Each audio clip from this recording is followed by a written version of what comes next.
之前冇睇過嘅，咁但係知道呢套電影都有好講人性啦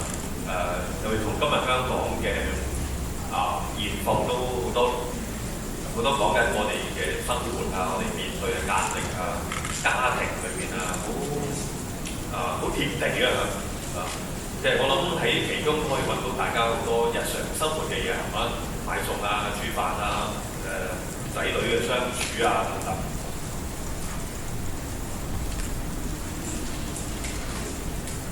好咁咧就自己因為知道要分享啦，做咗少少功課咁就我首先呢個以戲論戲嚟講咧，相信即係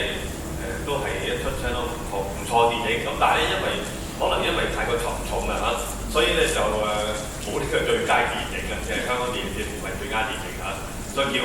好唔叫座啦即係亦都唔係話好多人睇，即係譬如好似早前即係破地獄咁嘅話，就好多人睇啦通街通巷啦。咁但係呢一套咧就大家覺得拍得好嘅，咁但係就好多人睇，因為即係睇完之後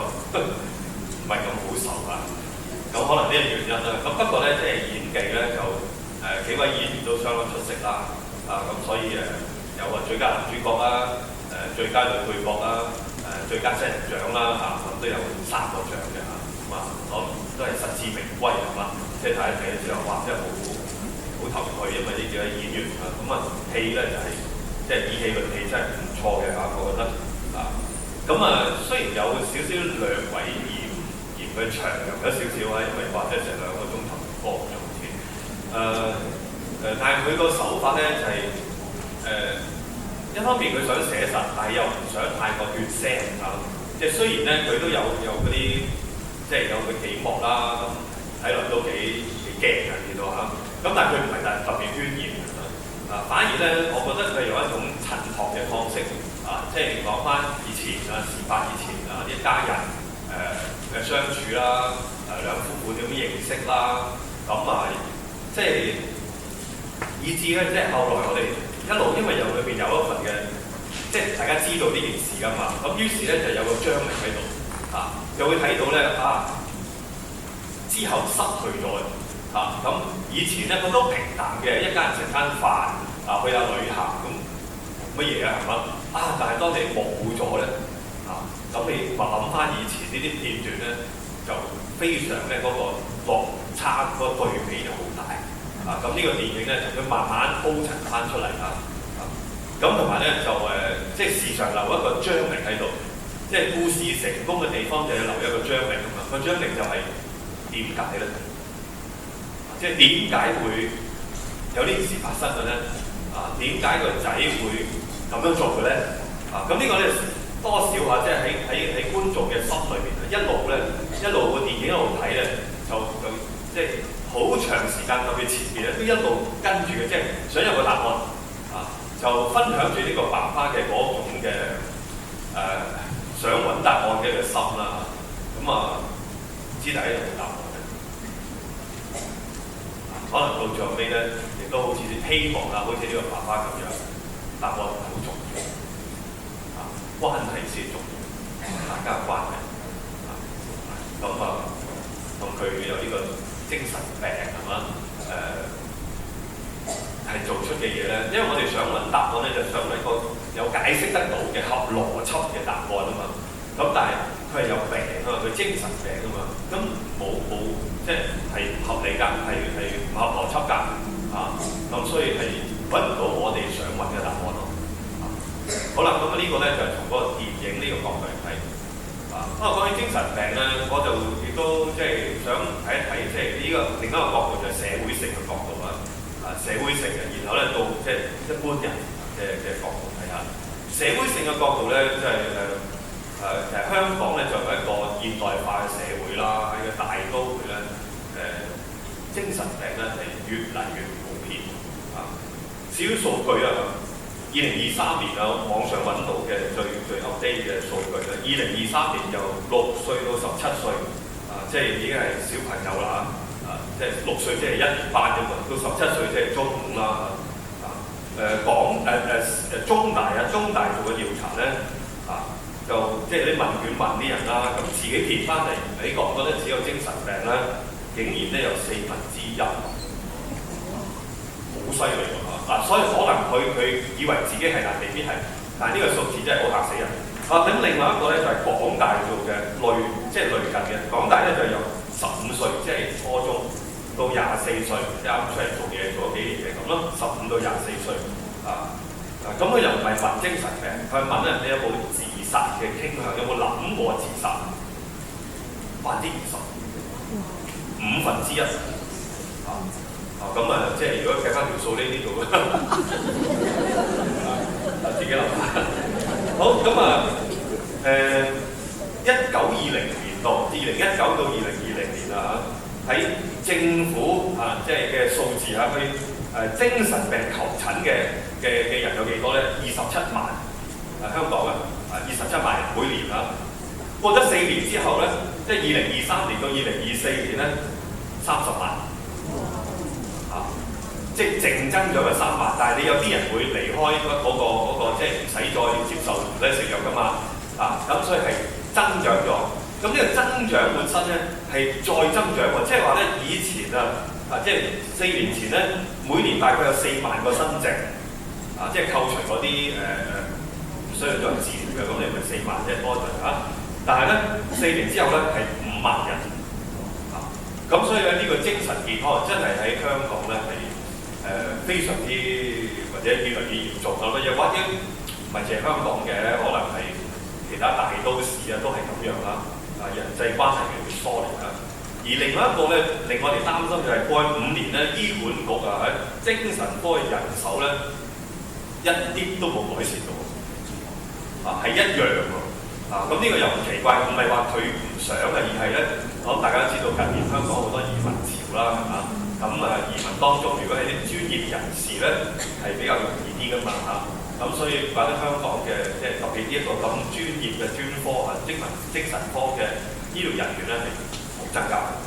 咁病人就增加得越嚟越快係咪要自求多福咧？咁咧就呢個係社會性嘅，即係俾大家知道一下嗰個嚴重程度啦。其實好需要嘅，即係人咧要生活得開心啦簡單嚟講，唔單止淨係食飽瞓覺唔係淨係呢啲嘢㗎嘛，係嘛？就係嗰個人同人嘅關係係好緊要，尤其是人同埋至親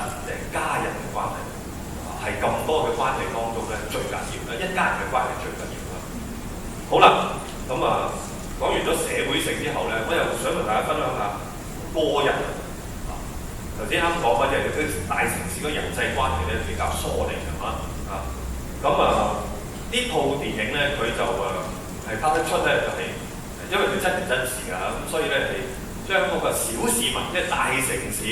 小市民嗰種生活咧拍到出嚟佢唔係講啲咩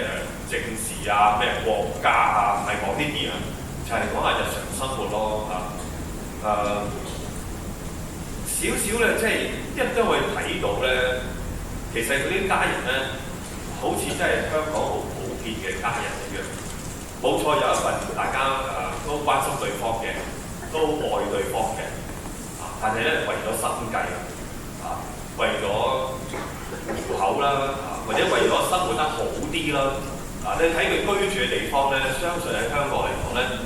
都算係叫做唔錯啦，係咪咁於是點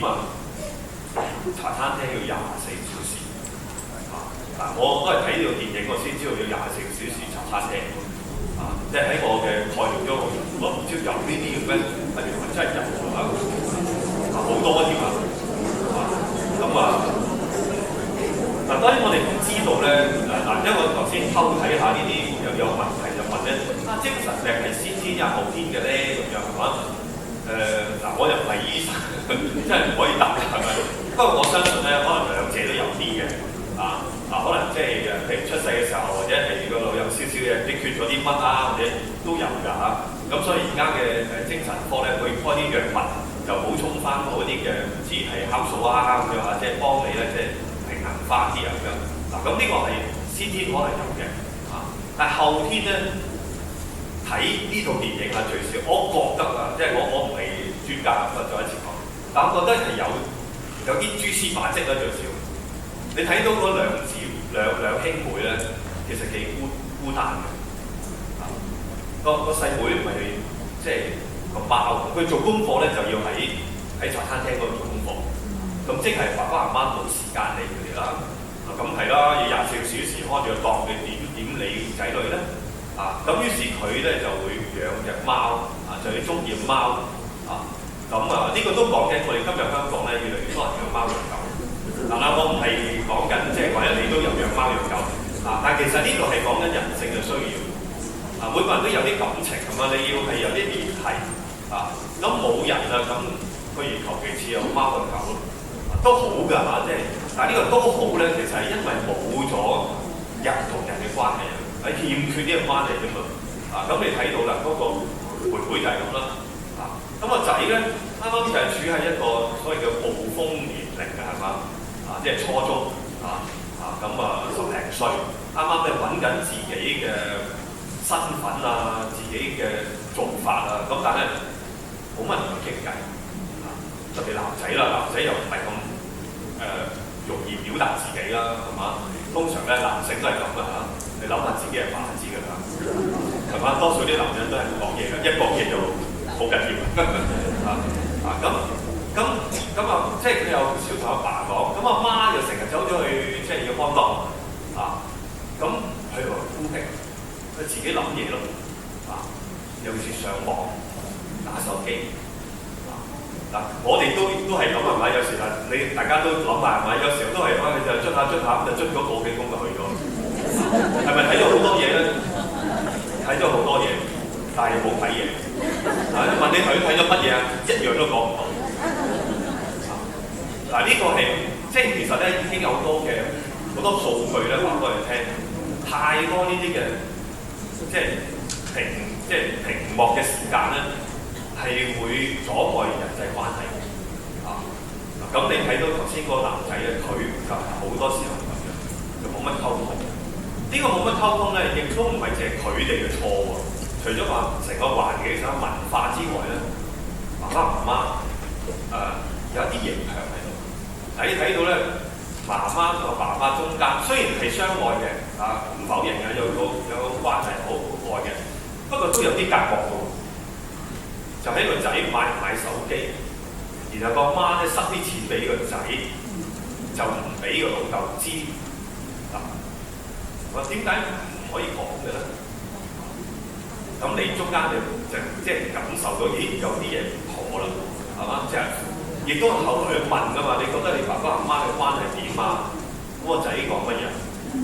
話24小時即係安當關係點會好就係咁。父母關係疏離，仔女同父母嘅關係梗係疏離啦，係嘛？冇咗人際嘅關係嗰個欠缺嘅話咧，人咧就會好容易轉牛角尖。咁呢啲咧係叫環環相扣啦所以唔怪得咧，即係因為香港真係有啲似一個悲情城市係嘛？啱啱幾個禮拜前又係荃灣即係荃灣城港應該從嗰啲嚟殺即係有個又殺咗自己太太兩個女係咪？跟住又有個照顧自己媽媽同個細佬嘅又殺咗佢即係哇！你聽到都心寒好啦，呢個咧就係人際關係啦。咁就好希望咧，我哋真係唔單止嘅珍惜眼前人，而真係要俾啲時間咧，要去傾講下一啲好簡單嘅嘢其實真係好簡單傾多啲偈唔啱傾都傾啦鬧交好過乜係嘛都有得鬧下鬧交有得鬧下好緊要。好啦，最後尾咧就想講下呢個爸爸。因為成套電影咧，其實就係用爸爸佢嘅片段佢嘅回憶佢嘅掙扎佢嘅混亂嚟到幫我哋咧，從佢嘅角度去睇成件事件所以咧，我哋某程度都分享住或者分擔住咧呢個男主角呢個爸爸嘅佢嘅困擾即係點解係好唔容易易嘅，現實上亦都係好唔容易啊！呢、這個爸爸佢咧係佢係受害者嘅家屬嘅，又係加害者嘅家屬喎，係咩？佢嘅仔殺人啊嘛，所以呢度真係好複雜。咁樣見到個仔，好似呢個電影所講，係親人，因為係仇人咧，真係好難搞嚇。諗下你都真係點搞啊？真係搞唔到。但係咧，呢個爸爸咧，一方面咧就同一般人咁好混亂啦，唔知點算啦，想問點解啦，好無助啦，甚至想揾一啲方法逃避啦。佢曾經咪試過嫖妓啦，即係希望咧諗起太太嘅時候，我太太喺度啊，咁佢係即係想話，呢個係一個嘅，即係唔去面對啊。咁但係咧，佢好嘅地方就係佢經歷咗呢啲嘅困擾，呢啲嘅想逃避之後咧，佢仍然承擔喎，仍然面對喎。其中有一幕咁樣，佢話無論點都好，呢個係我仔，我淨係想做翻阿爸應該有嘅責任。我有生之年咧，仲可以照顧佢嘅，我照顧佢，我唔怕佢，我都叫人唔好怕佢。咁咧喺咁多即係混亂當中，佢揾到一樣嘢咧，係唔混亂喎，即係咪啊？我哋咧呢個好緊要嘅樣嘢咧變啊，係嘛？或者社會裏邊啲人移民啊，或者以前我哋認為啱嘢，而家又話唔啱啊，好多咁點算啊？我哋要揾一樣嘢企得到，企得穩陣，然後我就可以面對其他嘢。呢、這個男主角咧就係嗰個事件裏面，佢揾到一樣嘢就係、我係爸爸，呢、這個係我唔變嘅。於是我就做爸爸要做嘅嘢，其他嘢唔緊要，我係爸爸。如果係呢個角度嚟睇咧，即係喺信仰咁我問翻我哋自己我哋做基督徒呢個大部分好多嘅基督徒，雖然有啲未認識主做基督徒係做乜嘢咧？我哋同其他人有咩唔同咧？咁其他人身為香港就係講香港人，一樣面對住起起伏伏㗎，或者社會香港社會特別差咧，唔知其他社會都佢哋要面對嘅嘢我哋有我哋嘅困難咁好啦，人哋唔係基督徒嘅，都一樣咧會面對好多挑戰、好多困難㗎。我哋都一樣，有咩唔同啊？我哋要捉住最緊要嘅嗰個嘢，喺萬變當中不變嘅係乜嘢？捉住呢一個咧就可以啦。即係我是誰嘅啫？其實最後尾就係問我嘅身份，我係邊個？咁大家話你咪下主教咯咁樣係嘛？但係我今年係第11年做主教啦。11年前我唔係下主教咯。所以你講你話我係下主教咧，咁都係一個短時間嘅喎。咁你係下神父啦我都做咗30幾年啦，就係40年神父咁夠耐啦嘛。但係咧之前我都唔係神父咁所以你話我係下神父咧，都唔係我最後嘅身份喎。你直叫你嘅名啦，係咪？唔好意思啦，你夏志誠啦咁樣OK。咁年60幾歲，我俾人叫咗呢個名都60幾年。但係60幾年前咧，我就冇呢個名喎，係嘛？即係我呢個名雖然唔係我好重要都係我有生以嚟咧都係叫呢個名㗎啦。咁但係之前咧，呢度就係我嘅信仰，我係邊個？喺信仰裏邊當然呢個你可以信可以唔信嘅，信仰就喺呢度，冇嘢證明㗎，唔係證明可以信可以唔信。但係喺呢個信仰裏邊就話俾佢聽，我係天父所愛嘅仔女，無論世界點變，我都係佢所愛。無論我點樣睇自己，無論人哋點樣睇我，最緊要佢點睇。我企得住呢一點咧，於是我就有能力面對種種改變啦，係咪啊？但係就好似咧唔知坐嗰啲咁嘅咩粒轉嗰啲嘢係嘛？啲跑馬嗰啲或者嗰啲木馬你轉到點唔緊要，我中心喺度啊，我企定喺度，你轉冇所謂，天主對我愛唔變嘅，所以我停喺度。呢個就係最緊要。喺呢套電影裏邊咧，我就體會到呢一個爸爸去捉住佢冇信仰，可能捉住呢個好緊要，呢個獨關啊。咁為有信仰嘅咧，我相信我哋提升到咧我係天父嘅仔女，所以面對人生嘅起起伏伏咧，我都能夠面對。好啦，咁大概分享住咁多啲。